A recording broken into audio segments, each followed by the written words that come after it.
ये तीन महत्वपूर्ण अवधारणाएं परसंस्कृति ग्रहण, आत्मसातीकरण तथा एकीकरण, इनको एक साथ देखते हैं। परसंस्कृति ग्रहण किसे कहा जाए, जिसे एकल्चरेशन बोलते हैं, और इससे संबंधित प्रश्न भी आते हैं। तो इसके लिए सबसे ज्यादा आवश्यक है, इसमें दो प्रकार की संस्कृतियों का होना आवश्यक है। यानी परसंस्कृति ग्रहण तभी होगा जब दो प्रकार की संस्कृतियों का आपस में एक संपर्क होगा। तो दो प्रकार की संस्कृतियों का संपर्क होना आवश्यक है। दूसरा, यह एक सामाजिक एवं सांस्कृतिक प्रक्रिया है, इसमें प्रत्यक्ष एवं अप्रत्यक्ष प्रकार का संपर्क पाया जाता है। यानी आपसी संपर्क भी होगा, और जैसे कि भारत एक संस्कृति है तथा पश्चिमी देश एक दूसरी प्रकार की संस्कृति है। इसमें प्रत्यक्ष संपर्क ये है कि हमारे यहाँ के कुछ लोग गए और वहां की संस्कृतियों को सीखे, तथा वहां के कुछ लोग आए और यहाँ की संस्कृतियों को सीखे। अप्रत्यक्ष इस प्रकार से हो सकता है कि हमने सुन सुन करके वहां की संस्कृतियों को समझा हो, पास जा करके ना देखा हो। दूसरा, इसमें यह होता है जब भी परसंस्कृति ग्रहण होगा उसमें सांस्कृतिक तत्वों का आदान प्रदान होता है, तथा यह चेतन एवं अचेतन दोनों प्रकार की प्रक्रिया। यानी हम जानबूझ करके भी विदेशी संस्कृति को ग्रहण करते हैं, या पश्चिमी देश हमारी संस्कृति को ग्रहण करते हैं, और अचेतन रूप से दूर संचार के माध्यम, मीडिया, नेटवर्क, इंटरनेट इत्यादि के माध्यम से अचेतन रूप से हम देख देख करके दिन प्रतिदिन के जीवन में उनको सीखते हैं। तो इसमें दोनों संस्कृतियां एक दूसरे के तत्वों को ग्रहण करती हैं। संस्कृतियां आपस में प्रत्यक्ष या अप्रत्यक्ष रूप से संपर्क स्थापित करती हैं और सांस्कृतिक तत्वों को आदान प्रदान करती हैं। वे एक दूसरे से सीखते हैं, साथ ही वे अपने स्वतंत्र अस्तित्व को भी बनाए रखते हैं। जैसे भारत भी पश्चिमी देश की संस्कृति को सीखता है तथा अपने यहाँ अपनाता है, पश्चिमी देश भी भारत की संस्कृति को सीखते हैं तथा अपने यहाँ व्यवहार में, अपने मूल्यों में, अपने खान पान में शामिल करते हैं। लेकिन दोनों संस्कृतियां समाप्त नहीं होती, दोनों संस्कृतियों का अस्तित्व बचा रहता है। इसे ही एकल्चरेशन कहते हैं, पर संस्कृति ग्रहण। अब देखते हैं आत्मसातीकरण क्या है। यह आत्मसातीकरण भी पर संस्कृति ग्रहण से थोड़ा सा विपरीत है। इसमें भी दो प्रकार की संस्कृतियां होती हैं। एक को बोलते हैं मेजबान ग्रुप, जिसे कहते हैं डोमिनेंट ग्रुप, और दूसरा होती है बाहरी समूह, जिसे बोलते हैं इमिनेंट ग्रुप। इसमें क्या होता है कि एक बाहरी समूह आता है कोई, और वहां पर स्थापित पहले की कोई डोमिनेंट ग्रुप के कल्चर्स को, उनके मूल्यों को, उनकी मान्यताओं को, उनके वेशभूषा, उनके रीत रिवाज को इस प्रकार से अपनी संस्कृति में क्या करता है, आयातित कर लेता है। ये मेजबान से लेता रहता है लगातार और अपनी संस्कृति में ला करके स्थापित करता रहता है।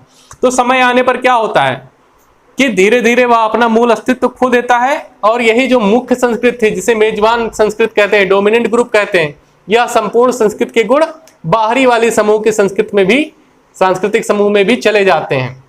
अतः यह क्या हो जाती है, फिर एक आयामी प्रक्रिया होती है। यानी आप एक से लगातार ले रहे हैं, दूसरा आपसे कोई सांस्कृतिक गुण ग्रहण नहीं कर रहा है, तथा यह एक अचेतन प्रक्रिया होती है। ये जानबूझ करके ऐसा नहीं करता।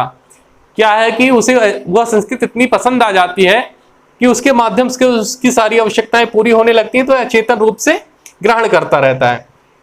इसमें क्या होता है, जो बाहरी समूह आता है वो अपना अस्तित्व ही खो देता है और इसी संस्कृति के रंग में रंग जाता है। यह एक स्थायी प्रक्रिया होती है, क्योंकि जो संस्कृति मेजबान समूह से संस्कृति को अपने गुणों में समाहित करती है, बाहरी संस्कृति, वह अपना अस्तित्व खो करके इसी मेजबान समूह के साथ ही दिखने लगते हैं। इसके एग्जाम्पल्स में हो सकता है जैसे कि भारत में हूण एवं कुषाण बाहर से आए, लेकिन भारतीय संस्कृति ने उन्हें इस कदर से प्रभावित किया कि इन्होंने भारतीय संस्कृति के सभी तत्वों को अपनी संस्कृति में समाहित कर लिया, और इसका परिणाम क्या हुआ, ये अपनी सांस्कृतिक को, अस्तित्व को खो दिए तथा भारतीय संस्कृति के ही रूप में पहचाने जाते हैं। आज भारत में हूण और कुषाण की संस्कृतियां नहीं पाई जाती, वे भारतीय संस्कृति में समाहित हो चुके हैं। एकीकरण किसे कहा जाए, इसको समझने से पहले थोड़ा सा ये समझते हैं। हम घर में रहते हैं, आपके घर के आसपास के लोग होते होंगे, आपसी मतभेद हो सकता है, सभी का होता है। लेकिन यदि कोई बाहरी व्यक्ति आता है उस गांव में, उस घर के पास, तो आप सभी लोग एक साथ क्या करते हैं, मिल जाते हैं और मिल करके उसका विरोध करते हैं, और इसी को इंटीग्रेशन कहते हैं। एकीकरण इसे ही कहा जाता है। इसे देखते हैं। समाज में अनेक प्रकार के समूह रहते हैं, उनकी विचार, हितों और मुद्दों के आधार पर क्या होते हैं, मतभेद होते हैं। इनके आधार पर वो एक दूसरे से टकराते रहते हैं।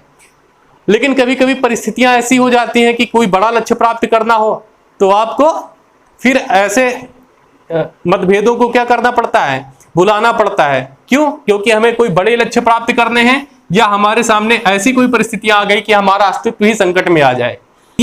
और बड़े लक्ष्य क्या करते हैं? एक दूसरे को एकीकरण करने के लिए मजबूर कर देते हैं, एक साथ मिल जाते हैं और वो मतभेद भुलाने पड़ जाते हैं। इसका या क्या होता है, या अस्थायी प्रक्रिया है। जब तक कि वह संकट यानी वह परिस्थिति और जब तक कि वह लक्ष्य हमारे सामने होता है तभी तक एकीकरण होता है, यानी निरंतर नहीं रहता। ये एक अस्थायी प्रक्रिया है।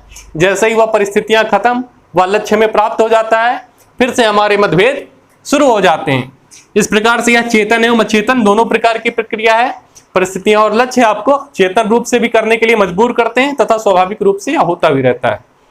एकीकरण तभी तक होता है जब तक बाह्य चुनौतियां होती हैं। उसके यदि बाह्य चुनौतियां खत्म हुई जैसे ही, वैसे एकीकरण भी समाप्त होता है। समान लक्ष्यों का होना अत्यंत आवश्यक होता है। जब तक सामान्य लक्ष्य नहीं होंगे तब तक हम लोग एकीकृत नहीं हो सकते हैं। जैसे एग्जाम्पल के रूप में, जब चीन भारत में डोकलाम पे विवाद कर रहा था, उस समय सभी ने अपने अपने मतभेद भुला करके एक स्वर में राष्ट्रीय हित को सर्वोपरि माना और इसका विरोध किया चीन का।